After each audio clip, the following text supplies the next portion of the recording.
Hey guys, so ito naman po si Kuya Eric para sa konting minuto para matuto tayo. Andito po tayo ngayon sa aming construction site ulit. Ngayon nakaschedule po tayo magbuhos, kaya nandyan po nakikita niyo yung ating concrete pump. Sineset up po namin ngayon para tuloy-tuloy na yung ating pagbuhos doon sa fourth and final floor na. Final buhos na po ito, kaya mamaya meron po tayong tinatawag naming topping of ceremonies, no? Kasi naging tradition po yun na kada final na pouring ng concrete ay meron tayong konting celebration at ceremony.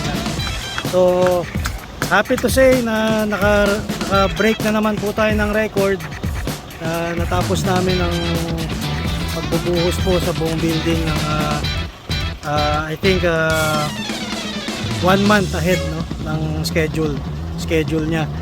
So awa ng Diyos, hindi po bumabagyo at maganda ang panahon parati, kaya kahit naman umuulan, nagtutuloy-tuloy pa rin kami ng trabaho sa site. So yun, panoorin po natin kung paano tayo magbuhos ng concrete. Mamaya ipapalipad po tayo ng drone.